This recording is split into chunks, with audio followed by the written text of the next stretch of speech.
का ये सौभाग्य है कि माननीय प्रधानमंत्री जी के कुशल और निर्णायक नेतृत्व के कारण हम लोग विश्व गुरु बनते चले जा रहे हैं। और आज जो माननीय मंत्री जी ने इस विधेयक के बारे में हमें बताया है, उससे स्पष्ट ये नजर आ रहा है कि इस विधेयक के द्वारा और अन्य कई कदमों के द्वारा हम लोग इस विश्व गुरु का लक्ष्य जो है बड़े तेजी से हम लोग हासिल करते आए हैं। ये जो विधेयक है, जिसको माननीय अभी मंत्री जी ने थोड़ा इसका विस्तार से हमें बताया, ये जो विधेयक है ये एक व्यापक और दूरदर्शी विधेयक है और इसके दो मुख्य उद्देश्य हैं सभापति महोदय, जिसके बारे में मैं थोड़े विस्तृत रूप से आपको बताना चाहूंगा।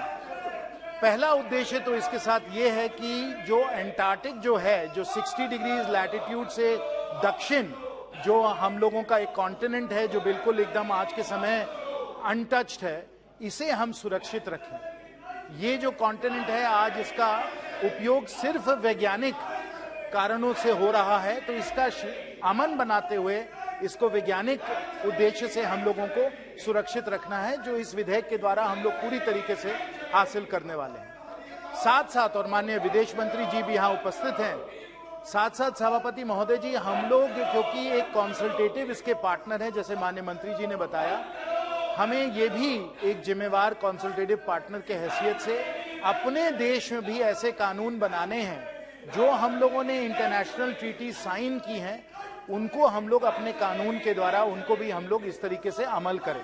तो इसलिए बहुत जरूरी है कि एक हम ऐसा व्यापक कानून बनाएं जिसके द्वारा सब जो इंटरनेशनल ट्रीटीज है जिसमें हम लोगों ने हस्ताक्षर किया हुआ है, उसको हम लोग इस तरीके से पूरी तरीके से इनको माने और इनको अमल करें। तो ये मुख्य दो उद्देश्य हैं जिसके द्वारा इस एंटार्क्टिक बिल को आज के सामने प्रस्तुत किया गया है। और मैं माननीय सभापति महोदय अपने मान्य सदस्यों से कहूंगा कि वो भी जरा इसके बारे में समझें, क्योंकि ये ना सिर्फ भारत पर पूरे दुनिया के कई ऐसे महत्वपूर्ण जलवायु परिवर्तन के विषय हैं जिससे एंटार्क्टिक जुड़ा हुआ है। इसके बारे में मैं आपको जरा विस्तार से बताना चाहूंगा।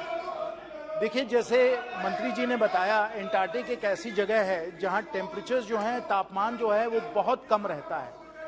सर्दियों में तापमान जो है वो -90 डिग्री सेंटीग्रेड तक चला जाता है, गर्मियों में भी सिर्फ -10 डिग्री सेंटीग्रेड रहता है, और एवरेज जो इसका तापमान है सभापति महोदय वो -60 डिग्री सेंटीग्रेड होता है। यानी पूरा जो एंटार्क्टिक का जो कॉन्टिनेंट है वो बर्फ से ढका हुआ है, पूरा कॉन्टिनेंट बर्फ से ढका हुआ है। और इस कारण आज जो पूरे दुनिया का जो फ्रेश वाटर है, 62% यानी 62% विश्व का जो फ्रेश वाटर है वो आज के समय एंटार्क्टिक के आइस शीट में बना हुआ है। लेकिन जलवायु के कारण, क्योंकि धीरे धीरे पृथ्वी की जो तापमान है वो बढ़ता चला जा रहा है, पृथ्वी का तापमान 1.1 डिग्रीज 1.2 डिग्री सेंटीग्रेड बढ़ चुका है। लेकिन क्योंकि ग्लोबल वार्मिंग काफी तेजी से हो रही है, हम लोगों को अब लग रहा है कि सिर्फ 1.1 1.2 डिग्री सेंटीग्रेड नहीं, 2 डिग्री सेंटीग्रेड तक ग्लोबल वार्मिंग हो सकता है। और अगर 2 डिग्री सेंटीग्रेड 3 डिग्री सेंटीग्रेड अगर ग्लोबल वार्मिंग होता है मान्य सभापति महोदय जी, तो ये जो 62% ये जो फ्रेश वाटर है, ये जो आइस शीट है एंटार्क्टिक का, वो धीरे धीरे पिघलने लगेगा। जब ये धीरे धीरे पिघलेगा तो विश्व में बहुत संकट आ सकता है। और भारत जो है, जो एक बहुत बड़ा कोस्टल एक हम लोगों का राष्ट्र है, जिसमें हमारे बहुत सारे शहर जैसे गोवा ले लीजिए, मुंबई ले लीजिए, कलकत्ते ले लीजिए, कोची ले लीजिए, हम चेन्नई ले लीजिए, हमारे बहुत सारे ऐसे महानगरी हैं, बड़े बड़े शहर हैं जो कोस्ट पे हैं, समुंदर पे हैं। अगर समुंदर का इस प्रकार से एंटार्क्टिक के पिघलने से सी लेवल का राइज होने लग जाए तो हमारे ये सब जो कोस्टल जो सिटीज हैं, इनमें फ्लडिंग का बहुत बड़ा डैमेज हो सकता है। इसलिए वैज्ञानिक तौर पे यहां समझना कि किस तेजी से ग्लोबल वार्मिंग का प्रभाव एंटार्क्टिक में हो रहा है, ये भारत के लिए और विश्व के लिए बहुत बहुत जरूरी है। और इसलिए वैज्ञानिक मिशंस यहाँ सुरक्षित तौर पे हों, बिना किसी एनवायरनमेंट के डिस्ट्रक्शन के हों, ये सब हम लोगों को करवाना बहुत बहुत जरूरी है। आज तक भारत के, जब से हम लोगों ने ये सब ट्रीटी साइन की है, आज तक भारत के यहाँ 71 साइंटिफिक मिशंस हो चुके हैं। 2 हमारे यहाँ साइंटिफिक जो हैं सेंटर्स हैं, एक भारती का साइंटिफिक सेंटर है, एक मैत्री का साइंटिफिक सेंटर है, और एक थोड़ा गंगोत्री का है जो थोड़ा टेम्पररी चलता है, लेकिन वो भी बहुत जरूरी है।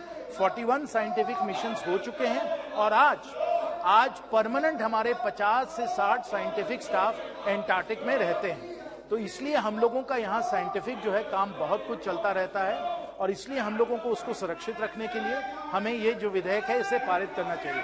विधेयक में मैं बस संक्षेप में भी जरा बताना चाहूंगा कि 3-4 ऐसे मुख्य मामले हैं जो बहुत ही दूरदर्शी हैं। अगर आप और विश्व में जो देश हैं उन्होंने भी एंटार्क्टिक को सुरक्षित रखने के लिए विधेयक पारित किए हैं, लेकिन 2-3 इस बिल में ऐसे प्रोविजंस हैं जो और सब जो विधेयक हैं उनमें नहीं है। पहली बात तो यह है कि कोई भी अगर साइंटिफिक मिशन जाए एंटार्क्टिक में तो इसको वेस्ट मैनेजमेंट पे बहुत ध्यान देना है और वेस्ट मैनेजमेंट में जिसमें कि वहां का वातावरण किसी तरीके से न बिगड़े, आपको वेस्ट मैनेजमेंट पे ध्यान देना है और आपको वेस्ट मैनेजमेंट प्लान भी बनाना है कि कैसे आप डिस्पोजल करिए अगर कोई भी वेस्ट है। तो ये एक बहुत महत्वपूर्ण इसका एक हिस्सा है। दूसरा, हम लोग एक 14 मेंबर की हम लोगों ने एक कमेटी बनाई है जिसमें होल ऑफ गवर्नमेंट यानी सरकार के हर प्रतिनिधि की जगह है, साथ साथ एक्सपर्ट्स की जगह है।